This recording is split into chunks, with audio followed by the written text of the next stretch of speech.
la TVT au cœur de l'information.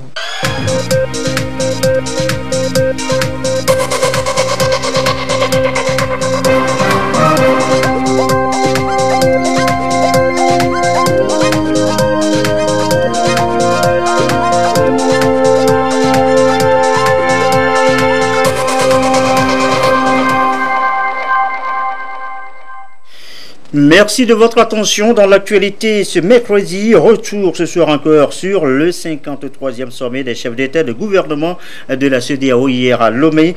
Une conférence assortie, vous le savez, d'une feuille de route sur la situation politique au Togo. Nous reviendrons également sur les autres temps forts de ce sommet qui a vu également le président Faure Gnassingbé passer le témoin à son homologue nigérian Muhammadu Buhari, le désormais nouveau président en exercice de la CEDEAO. Un étudiant et un ordinateur, le projet Galilée a été lancé ce mercredi à Lomé, à l'université de Lomé, et déjà près de 300 étudiants sont équipés. Le projet acte la migration vers la numérisation de l'enseignement supérieur au Togo. Et puis le 31 juillet, la journée de la femme africaine, marquée hier au Togo. Un message de la ministre en charge de la promotion de la femme à suivre tout à l'heure. Discussion sur l'autonomisation, l'épanouissement de la femme, des sujets, que dis-je, des défis qui restent encore d'actualité. Et voilà, madame, monsieur, le sommaire, bienvenue au 20h.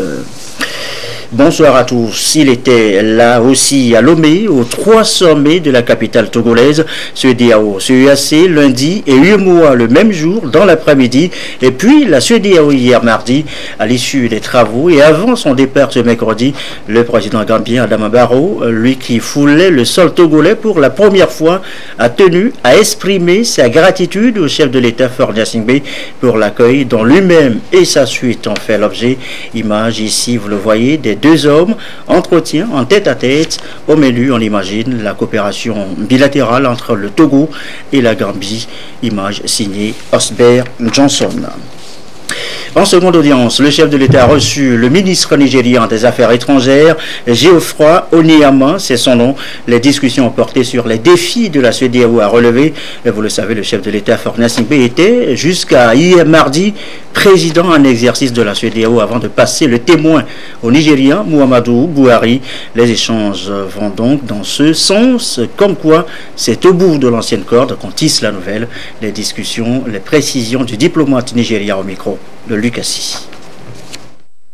Le président Buhari a succédé le président Gnassingbé comme le président de la CEDEAO. Donc le mandat du président Gnassingbé a été une grande réussite.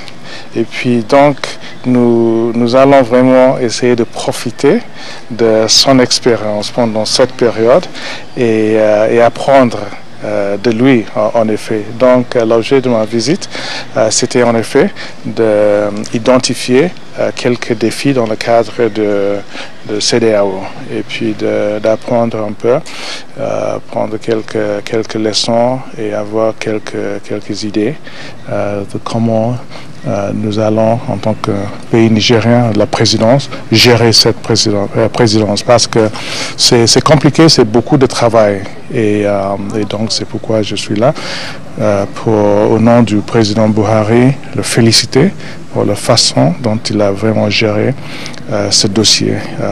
Vraiment tout le pays de CEDEAO sont très reconnaissants de l'excellent travail qu'il a fait.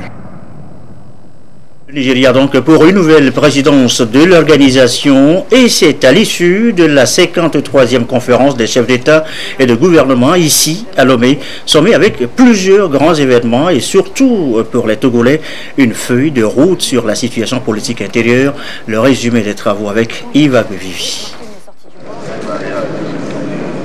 La 53e session des chefs d'État et de gouvernement de la communauté économique des États de l'Afrique de l'Ouest, CEDEAO, a planché sur plusieurs dossiers, notamment la situation dans la sous-région et de l'organisation, la crise alimentaire dans certains pays membres, le commerce international, les réformes institutionnelles et la situation politique dans certains pays. Autant de questions qui ont retenu l'attention des dirigeants de la communauté, dirigeants qui, selon le président sortant de la conférence des chefs d'État et de gouvernement de la CEDEAO, le président de la République Faure Gnassingbé, doivent mutualiser les efforts pour l'atteinte des objectifs que la communauté s'est fixés et pour le mieux-être des populations de l'espace. Je voudrais saluer l'engagement personnel de chacun d'entre vous dans cet exercice exaltant de construction de l'intégration régionale, en mettant en commun nos efforts face aux défis de plus en plus importants du monde qui nous entoure. Excellences, Messieurs les chefs d'État et de gouvernement, distingués invités, au cours de cette 53e session ordinaire, nous aurons à examiner, comme par le passé, plusieurs dossiers sur des sujets comme la situation dans notre sous-région et de notre organisation, la crise alimentaire dans certains pays, le commerce international, les réformes institutionnelles, la situation politique dans certains pays, autant de questions importantes pour la marche de notre communauté. Permettez-moi d'exprimer mes félicitations à M. Jean-Claude Kassibrou en sa qualité de nouveau président de la commission de la CEDEAO et aux 5 nouveaux juges. J'étends ces félicitations à tous les fonctionnaires statutaires qui ont prêté serment devant le Conseil des ministres, les commissaires, le directeur général de l'OAS, le directeur général du GIABA et l'auditeur général.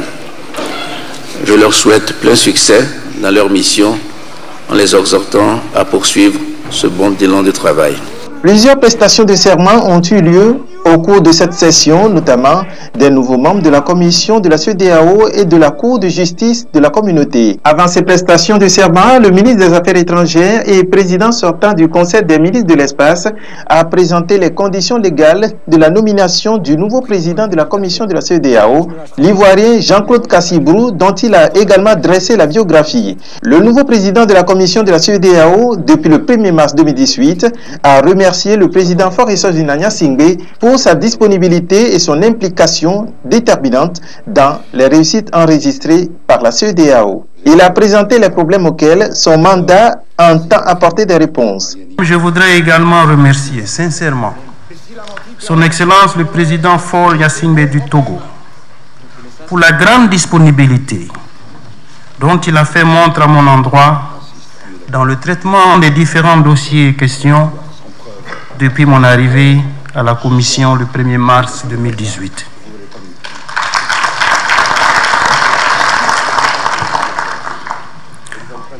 Nous continuerons, comme par le passé, à soutenir activement toutes vos actions visant la stabilité et la paix dans notre région, conditions nécessaires pour tout progrès économique et social. Excellences, Messieurs les chefs d'État et de gouvernement, Mesdames, Messieurs, le deuxième axe de notre action sera orienté vers l'accélération de la croissance économique dans notre région. Avec une population de près de 370 millions d'habitants en 2017 et un produit intérieur brut de 550 milliards de dollars, notre région est déjà une force économique. Nous continuerons à soutenir les actions menées au niveau des États membres, avec un accent particulier sur la prévention, la sensibilisation, pour faciliter l'insertion dans ce domaine. Au niveau de l'éducation, nous compléterons les actions dans les pays avec un accent sur l'harmonisation des curricula et des diplômes, des formations qualifiantes en lien avec les besoins de l'économie, ainsi que l'appui aux centres d'excellence régionaux. À cette 53e session des chefs d'État et de gouvernement de la CEDEAO, le représentant spécial du secrétaire général des Nations Unies pour l'Afrique de l'Ouest et du Sahel, Mohamed Ibn Chambas, a rassuré les dirigeants de la CEDEAO du soutien de son organisation.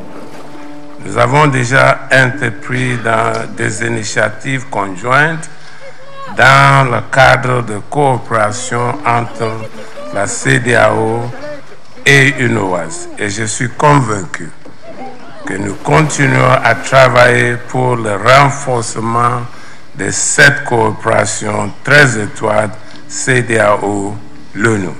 De grandes décisions ont été prises à l'issue de ce 53e sommet des chefs d'État et de gouvernement et plusieurs rapports ont été analysés. Parlant des décisions au titre de la paix, de la sécurité, de la démocratie relatifs à la situation sociopolitique au Togo, La conférence des chefs d'État et de gouvernement de la CEDEAO a examiné le rapport des deux facilitateurs, leur Excellence le professeur Alpha Condé de la Guinée et M. Nana Dankwa Akufo-Addo du Ghana. Ils ont félicité l'esprit de dialogue et de concertation agissant au sein de la classe politique togolaise et ont par ailleurs condamné tout recours à la violence avec usage d'armes réservées aux forces de l'ordre et de sécurité.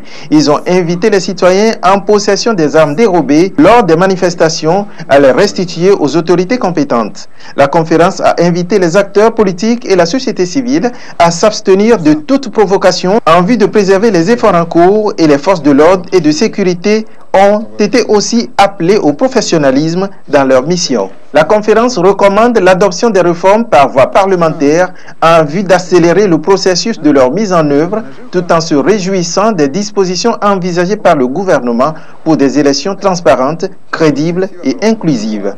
Elle exhorte le gouvernement à poursuivre les mesures d'apaisement et à étudier les possibilités de mesures additionnelles en faveur des détenus liés aux manifestations politiques et à procéder à la révision intégrale du fichier électoral pour les législatives le 20 décembre 2018. Et voilà donc une partie de la feuille de route dévoilée par Yves Agbébi-Viaret. Encore un moment sur concrètement ce qu'il y a lieu de faire aujourd'hui avant d'aller aux élections demain, le 20 décembre pour les législatives. SR Laclé revient sur la réforme à opérer. La situation sociopolitique au Togo, sujet largement abordé au cours du 53e sommet de la CEDEAO. Dans son communiqué final, la conférence des chefs d'État et de gouvernement exhorte le gouvernement togolais à procéder à la révision intégrale du fichier électoral en vue de l'organisation le 20 décembre prochain des élections législatives. Adoption des réformes constitutionnelles avec la prise en compte effective du mode de scrutin à 2 tours pour l'élection présidentielle, la limitation à 2 du nombre de mandats présidentiels, sans oublier la recomposition de la Cour constitutionnelle et le renforcement du processus électoral, autre sujet abordé. La conférence recommande par ailleurs l'adoption de ces réformes par la voie parlementaire en vue d'accélérer leur mise en œuvre. Le cas échéant, des consultations électorales seront indispensables. Elle s'est surtout réjouie des dispositions envisagées par le gouvernement togolais dans la préparation et le déroulement d'élections transparentes, crédibles et inclusives. Ceci à travers l'accélération et la finalisation du recensement électoral, le droit de vote des Togolais résidant à l'étranger et le déploiement des observateurs électoraux. Les hauts dirigeants présents à la rencontre de Lomé ont félicité l'opposition togolaise pour son esprit d'ouverture, son sens de responsabilité ainsi que pour le choix du dialogue. Ils invitent les différents partis à s'inscrire dans le strict respect de la Constitution et ont salué l'esprit d'ouverture et de dialogue permanent du chef de l'État, Fort et Sozibnania Singé, et la disponibilité du président de la République à travailler avec toutes les forces vives de la nation. La conférence des chefs d'État recommande aussi l'appui et l'expertise de la CEDEAO dans l'organisation et le déroulement des prochaines élections. Elle a également renouvelé son soutien aux 2 facilitateurs du dialogue intertogolais et a décidé d'instituer un comité de suivi composé de représentants des facilitateurs, de la majorité au pouvoir, de la coalition des 14 partis de l'opposition et de la commission de la CEDEAO pour assurer la mise en œuvre des présentes décisions. Elle a pour finir encouragé le gouvernement togolais à poursuivre les mesures de confiance et d'apaisement en accélérant les procédures judiciaires relatives aux personnes arrêtées lors des manifestations politiques et d'étudier la possibilité de mesures additionnelles en faveur de ces personnes. Et voilà donc pour la feuille de route. Autre temps fort de ce 53e sommet de la CEDEAO à Lomé. Et je vous le disais, le passage de témoins entre le président sortant Faure Gnassingbé et le nouveau, le Nigérien Muhammadu Buhari, désormais président en exercice de la CEDEAO. Retour sur la cérémonie à la clôture, le récit de Edem Sossou. Devant ses pairs, le chef de l'État togolais, Faure Gnassingbé, après une année de mission, passe le témoin au nouveau président en exercice de la CEDEAO.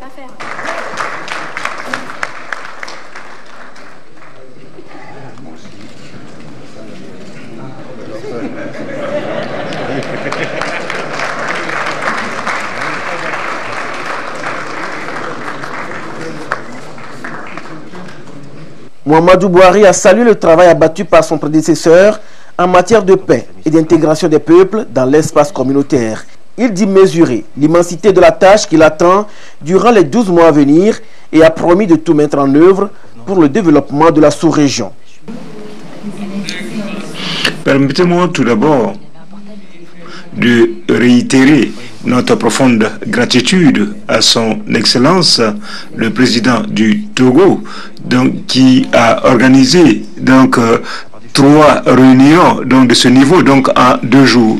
Je voudrais encore une fois féliciter le président de la République togolaise pour son dévouement et vous remercier tous, chers homologues, pour votre engagement. Je ne me suis pas proposé pour occuper ce poste si louable. Je m'engage à faire au mieux de mes capacités et de travailler avec tout un chacun d'entre vous en équipe pour le bien-être de notre belle région, l'Afrique de l'Ouest, en particulier dans le domaine de la paix, de la sécurité, de la bonne gouvernance, de même que le développement économique, social et culturel. Le nouveau président de la commission de la CEDEAO, l'ivoirien Jean-Claude Brou, a vivement remercié la conférence des chefs d'État et de gouvernement pour le choix porté sur sa personne et a par la même occasion affirmé son engagement à poursuivre les chantiers du processus d'intégration. Les dirigeants de la CEDEAO se sont donc quittés sur une note de satisfaction générale tout en se donnant rendez-vous à Abuja le 22 décembre prochain dans 5 mois pour la 54e session. Et aussitôt fini le sommet, la plupart des chefs d'État ont repris leur vol de retour dans leur pays, raccompagnés tour à tour. Vous allez le voir en image tout à l'heure. Ici, Adama Barrow, le président gambien, vous le voyez, raccompagné donc par le chef de l'État, Faure Gnassingbé, hôte donc du sommet, le Gambien qui foulait le sol togolais pour la première fois depuis son élection à la tête donc de la Gambie. Il a donc pris part à ce sommet, à 16 sommets au Togo, 3 sommets en tout, CEDEAO, CEAC, UEMOA et puis CEDEAO. Donc hier, il est donc raccompagné en image, là vous le voyez donc par le président Faure Gnassingbé, la Gambie, le chef de l'État qui a eu un entretien en tête-à-tête avec son homologue gambien avant donc de le raccompagner. On imaginait, on vous le disait en début de journal, les questions de coopération ont été évoquées sans doute lors de cette rencontre. Le président gambien qui a tenu à féliciter et à congratuler le président Faure Gnassingbé pour l'accueil dont lui-même et sa suite ont été l'objet durant son séjour. Le premier, je vous le disais donc, à Lomé en tant que chef d'État gambien. Autre président raccompagné donc par le chef de l'État, le Nigérian, le tout nouveau président en exercice de la CEDEAO, le Nigérian Muhammadu Buhari, raccompagné lui aussi à l'issue donc des travaux du 53e sommet de la CEDEAO à l'aéroport Gnassingbé et Adéma de Lomé par le président Faure Gnassingbé. Le président Muhammadu Buhari, on vient de l'entendre, qui a donc pris le témoin, le relais et qui s'inspire justement donc de l'exemple du Togo. Vous avez écouté tout à l'heure son ministre des Affaires étrangères.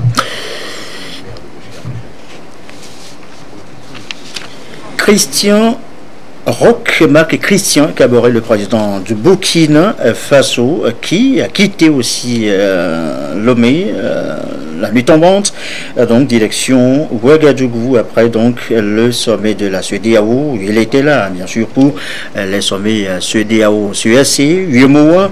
Il est raccompagné, vous le voyez là aussi à l'image, feuille sombre, donc par le président Faure Gnassingbé, les deux hommes qui donc se congratulent avant donc le départ du Burkinabé Marc Christian Kaboré pour Ouagadougou.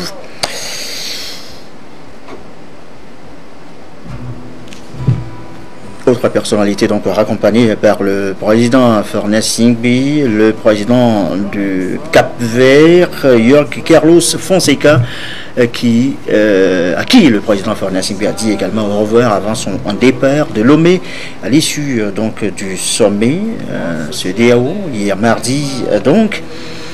À l'aéroport Nassim Bey Adema Accolade, ici à Limoges, le Sénégalais Macky Sall qui donc Lomé pour voir donc à Lomé après le sommet. D'autres personnalités ont quitté aussi Lomé, notre capitale, juste après le sommet. À l'image ici, Julius Mandabiou, le président de la Sierra Leone, accompagné, vous l'avez reconnu certainement, par le premier ministre Komisselom Klassou. Julius Mandabiou qui a été rappelé, qui a été félicité par ses pairs qui participaient également pour la première fois à ce rendez-vous de la CEDEAO, sans doute CEDEAO CEAC, mois. Il a été donc félicité par le chef de l'État en tant que président en exercice de la CEDEAO. Vous l'avez suivi hier dans la salle.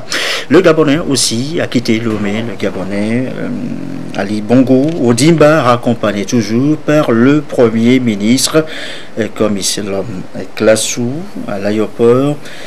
Ali Bongo Ondimba, qui est le président en exercice de la CEAC et qui a donc conjointement présidé la séance avec son homologue togolais, le président Fernand Singbi, président en exercice de la CEDEAO. Donc c'était lundi dernier, avant que le témoin ne soit passé, hier mardi, au président nigérien. À l'image, le Congolais Denis Sassou Nguesso, accompagné toujours par le Premier ministre, qui était là donc au titre de pays membre de la CEAC, la communauté économique des États de l'Afrique centrale, qui partagent donc la même vision avec la CEDEAO. Au menu, les questions sécuritaires, les deux ensemble partagent, vous le savez, les mêmes frontières, les mêmes porosités, la même vulnérabilité, et c'est de tout cela qui a été donc question lors du sommet de la CEDEAO CEAC à Lomé. À l'image encore, ici, vous le reconnaissez peut-être pour la plupart, Faustin Archange Touadéra, le président de la République centrafricaine, accompagné par le chef du gouvernement, Komisselom Klassou, la Centrafrique qui a donc pris aussi une part active à ces rendez-vous de Lomé, 3 rendez-vous en 2 jours, une séance marathon donc pour les chefs d'État et de gouvernement présents donc à Lomé pour ces 3 sommets qui se sont soldés justement donc par une note de satisfaction. Vous l'avez entendu tout à l'heure dans nos commentaires. Autre personnalité accompagnée, le Guinéen Alpha Condé, facilitateur dans la crise togolaise, vous le savez, avec le Ghanéen Nana Akufo-Addo.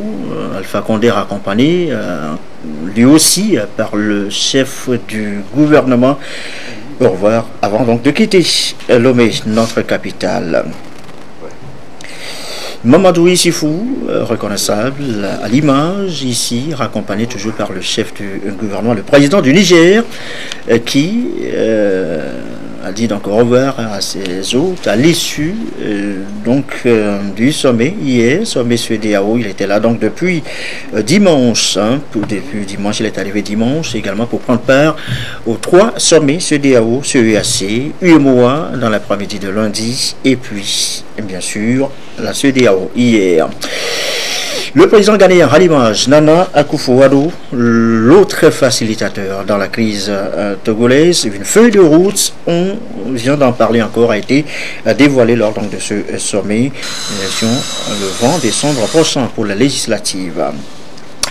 Les autres départs, le président ivoirien Alassane Dramane Ouattara, accompagné ici, vous le remarquez, reconnaissez, donc à l'image par le président de l'Assemblée nationale, Dramani, qui raccompagne donc le président ivoirien à l'aéroport de Lomé avant donc le départ pour Abidjan, Côte d'Ivoire. Donc le président ivoirien, vous le voyez, donc il se donne un peu, ils ont la collade avec le président de l'Assemblée nationale, Alassane Ouattara, avant donc de prendre siège dans son appareil. Direction Abidjan. Dernière personnalité, dernier président à être raccompagné à l'aéroport avant donc son départ, le président de la Guinée-Bissau, José Mario Vaz, raccompagné lui aussi par le président de l'Assemblée nationale, Daman Dramani. Vous le reconnaissez, le président José Mario Vaz de la Guinée-Bissau. La Guinée-Bissau, justement, qui a été l'un des dossiers épineux lors de la présidence togolaise, la présidence togolaise en exercice de la CEDEAO. C'est ici, à Lomé, que la situation avait été donc débloquée pour la Guinée-Bissau. Ici, à Lomé, vous vous rappelez. Voilà donc pour les images. Il est 20h25, le reste de l'actualité nationale. Un étudiant, un ordinateur, nous l'annoncions en titre tout à l'heure. Voilà, résumé le projet Galilée lancé ce matin sur le campus universitaire de Lomé. Le but, tendre progressivement vers la numérisation de l'enseignement supérieur au Togo. Et déjà, près de 300 étudiants sont équipés. T'habites ici à Capou. Est un excellent outil de recherche présent au cœur de plusieurs activités. C'est un véritable matériel d'information, mais aussi indispensable pour l'organisation, la mémorisation et la préparation des tâches professionnelles. Rendre accessible cet appareil aux étudiants reste une nécessité. Galilée, un étudiant, un ordinateur, a été initié à cette fin. Le projet Galilée permet aux étudiants de se procurer un ordinateur en vue de répondre à leurs besoins de formation. C'est un projet qui a été initié par le ministère de l'Enseignement supérieur pour aider les étudiants à entrer dans l'ère du numérique. Donc un étudiant, un ordinateur, donc ça permet aux étudiants d'améliorer leur taux de réussite, leur permettre d'améliorer leurs compétences et leur permettre aussi d'acquérir des savoirs. Les étudiants accèdent à l'ordinateur à 110 000 francs CFA. Il faudrait s'inscrire. On a mis tous les garde-fous pour que ceux qui ne sont pas régulièrement inscrits à l'université de Lomé ou de Kara ne puissent pas bénéficier de ce projet. Les étudiants sont vraiment très contents d'obtenir enfin les ordinateurs. Ce projet, on l'attendait il y a très longtemps et grâce à ces ordinateurs, je crois que les étudiants sont maintenant satisfaits. Galilée vient accompagner les efforts du gouvernement dans sa dynamique de numérisation du système éducatif national. Pour le ministre de l'Enseignement supérieur, le projet Galilée permettra de former les apprenants dans des conditions conformes aux standards internationaux. L'objectif du gouvernement en facilitant l'accès à l'Internet dans nos espaces académiques est de réaliser l'articulation entre les enseignements d'une part, les modalités de leur accessibilité d'autre part, et enfin le vecteur technologique incontournable dans notre quotidien plus que jamais investi par le numérique. Faire de l'ordinateur connecté un outil d'interactivité pédagogique, un support d'autonomisation des apprentissages et de gouvernance des universités dans un contexte d'explosion des effectifs d'étudiants et de rareté de ressources humaines, tel est, sous l'impulsion du chef de l'État, le défi à relever absolument. Pour tirer profit du projet Un étudiant, un ordinateur, inscrivez-vous sur le site www.projetgalilée.tg. Elle est passée presque inaperçue. Le sommet CEDEAO focalisait toutes les attentions hier. Le 31 juillet, c'était hier mardi donc, reste la journée de la femme africaine. À l'occasion, la ministre en charge de la promotion de la femme s'est adressée à tous, hommes et femmes, tous concernés par les questions du genre. Retour sur ce message dans ses grandes lignes, c'est avec Gérald Agoudou. Cette 56e journée de la femme africaine est axée au plan national sur le thème « Femmes, élections et paix pour un développement durable ». un thème qui répond au domaine prioritaire numéro 9 de la décennie de la femme africaine 2010-2020 retenu par l'Union africaine, les femmes au poste décisionnel. Il correspond à l'objectif 5 des ODD qui vise à parvenir à l'égalité des sexes et autonomiser toutes les femmes et les filles à travers leur pleine participation aux fonctions de direction à tous les niveaux de décision dans la vie politique, économique et publique. Si l'on considère les échéances électorales qui se profilent à l'horizon dans notre pays, ce thème vient à point nommé, car il répond à l'une des préoccupations majeures du gouvernement, qui est la recherche permanente de stratégies innovantes et efficaces devant favoriser une meilleure participation des femmes au développement du pays et spécifiquement à la gouvernance publique. Cette célébration poursuit deux objectifs. Impliquer davantage les femmes dans la politique, non seulement en tant qu'électrices, mais aussi en tant que candidates, puis à conscientiser les femmes sur le rôle de pacificatrices avant, pendant et après les élections en vue de garantir la cohésion sociale et une paix durable. Dans cette dynamique, plusieurs actions ont été menées par le gouvernement, ce qui a permis de réaliser des avancées. Des progrès significatifs ont été enregistrés, entraînant une augmentation du nombre de candidatures féminines pour les élections législatives de 2013.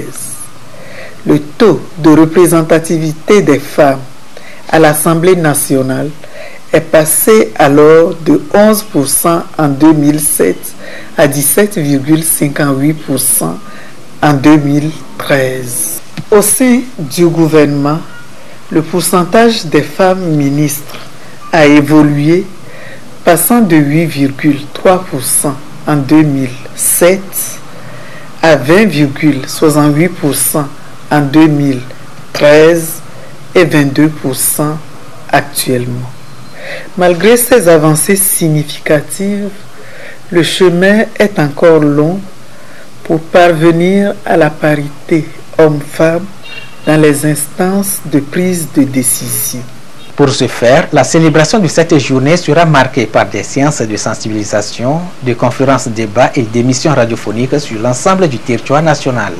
L'apothéose de cette 56e journée de la femme africaine est prévue ce 31 juillet à Kanté, chef-lieu de la préfecture de l'Akéran. La presse sollicitée par M-Afrique, l'ONG vient de signer un partenariat avec le ministère en charge de la communication, la presse publique donc, pour rendre visibles ses actions, ses interventions foraines. La cérémonie, Augustin Kossi. L'ONG M-Afrique et le ministère de la communication engagés pour la promotion de l'éducation et la santé. À travers cet accord, les deux parties conviennent des modalités de partenariat en matière de sensibilisation et de vulgarisation des activités d'intérêt commun. Pour M-Afrique, c'est une opportunité de pouvoir accompagner l'État dans toutes ses actions par des projets de prise en charge médicale et d'offre des soins de qualité. Nous avons récemment signé une convention avec l'Union européenne comme projet pilote sur le Togo pour une durée de 2 ans. C'est un grand honneur pour le Togo de bénéficier donc de ces subventions pour les soins en milieu rural. Donc il est important que les communicateurs, les médias d'État surtout, accompagnent ce processus parce que cela va dans le sens du bien-être donc des populations qui doivent être sensibilisées, informées de l'arrivée des médecins, mais aussi des différentes méthodes de promotion de la santé. Cet engagement de l'ONG auprès du gouvernement togolais témoigne de sa disponibilité à œuvrer aux côtés des autorités du pays pour l'accès de tous aux soins de qualité. Une démarche saluée par le ministre Guimadé Lorenzo. M-Afrique intervient au Togo depuis de nombreuses années maintenant, on fait ses preuves et qu'il apporte réellement de l'espoir et du soulagement à nos populations en milieu rural. Donc il est tout à fait important de démultiplier, de faire connaître cela. Dans ce partenariat, ce sera demain, lorsque les missions seront programmé de pouvoir, à travers la radio, à travers la télé, les radios communautaires, les radios rurales, faire passer l'information pour que, quel que soit l'endroit où on se trouve sur le territoire, on puisse être averti du prochain programme afin que chacun puisse se mobiliser et essayer d'en bénéficier. Pour l'ONG M-Afrique, l'éducation pour la santé nécessite la création des conditions nécessaires visant à améliorer les compétences en matière de santé. Ce partenariat public et privé va sans doute favoriser le bien-être des populations et rapprocher davantage M-Afrique des populations bénéficiaires de ces prestations. Direction maintenant le fleuve Mono, un bassin y a été construit et quel est son impact sur les populations riveraines? Eh bien voilà cela dans ce reportage de Robert Potoboué avec Ramdan Bassina. Des terres cultivables à perte de vue dans la vallée du fleuve Mono. Ici, à Gomeglouzou, la principale activité champêtre, c'est la riziculture. Dans le souci de permettre à ces riziculteurs d'accroître leur production, le gouvernement togolais a augmenté les périmètres cultivables de 76 hectares en 2012 à 600 hectares en 2015. Un réaménagement qui a impacté non seulement la production, mais aussi les conditions de vie de ces bénéficiaires du projet. Le premier essai qu'on avait fait, ce n'était pas du riz irrigué, on avait fait du riz pluvial. Vous voyez, non, ça avait réussi. Nous avons encore utilisé la station pompage pour faire le riz irrigué. Ça avait réussi parce qu'il y avait suffisamment de l'eau dans la bâche ici. Ça avait réussi. Nous avons reçu de petites formations à la vie associative et la gestion de nos... C'est-à-dire comment l'homme doit se prendre lui-même pour se gérer. Nous avons appris de petites choses comme ça. Ils ont formé dans l'élevage et dans la pisciculture. Ils nous ont appris beaucoup de choses. Ça a changé quelque chose. J'arrive même quand même à subvenir mes besoins familiales dans la production. Mais sans la production, cette production, je ne sais pas où encore, qu'est-ce qu'il faut avouer. Grâce à ce projet d'aménagement hydro-agricole de la basse vallée du fleuve Mono, le canton d'Agomeglouzou a bénéficié plus d'infrastructures de base parmi les 7 cantons qui constituent la préfecture du Bas Mono. Ceux qui connaissent Agomeglouzou, il y a 10 ans, vous ne pouvez pas marcher à pied d'ici Hontoou. Mais je serais très heureux si vous pouvez faire le tour vous-même afin de voir les pistes. Je peux vous donner un guide, vous allez voir vous-même. Il n'y a pas de canton aujourd'hui dans la préfecture du Bas Mono qui puisse avoir beaucoup de sentiers aménagés. C'est à Gomenglouzou que vous allez trouver ça. Nous ne pouvons que dire merci au gouvernement parce qu'il faut être honnête. Aujourd'hui, nous avons le courant à Gomenglouzou. Nous avons l'eau courante à Gomenglouzou. En plus de ces pistes rurales, des adductions d'eau et de l'électricité s'ajoutent le nouveau pont d'Agomeglouzou à Tiémé qui permet aujourd'hui le désenclavement du canton. Des pompes ont été installées sur les 600 hectares. Ils sont plus de 18 groupements agricoles à partager les terres cultivables de cette vallée du fleuve Mono.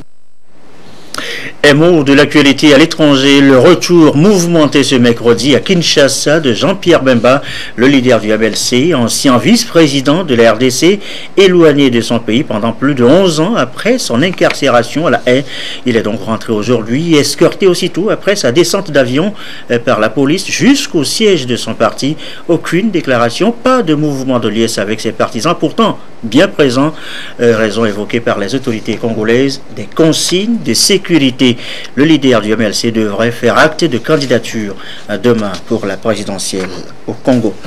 Enfin, l'indépendance fêtée par l'Égypte célébrée ici à Lomé en différé à la résidence de l'ambassade d'Égypte au Togo, 66e anniversaire qui n'a pas manqué d'évoquer le terrorisme, l'extrémisme violent, un défi pour tous les pays. La soirée racontée par Ikoussala.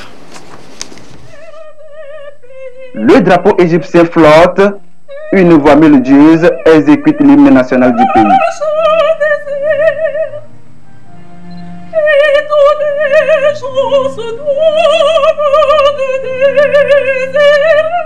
C'est le 66e anniversaire de l'indépendance de la République d'Égypte, célébré ici à la résidence de son représentant au Togo. La célébration de cette fête nationale, placée sous le signe de la lutte contre le terrorisme et l'extrémisme, entend renforcer la solidarité entre les États. Le terrorisme est le nouveau fléau du siècle. Il touche de nombreux pays à travers le monde et fait chaque jour des victimes innocentes par des individus ignobles avec des prétextes fallacieux. L'Égypte, bien sûr, n'est pas exemptée par ce phénomène, spécialement avec sa position géographique unique et sensible, surtout dans la Sinaï. Notre ambition est de susciter un élan panafricaniste pour développer le continent par une convergence des forces endogènes entre Africains. Ainsi que concerne les relations égypto-togolaises, elles sont au beau fixe. Nous avons amorcé un formidable élan de coopération avec le Togo en vue de renforcement des capacités de plus de 450 cadres togolais dans tous les domaines.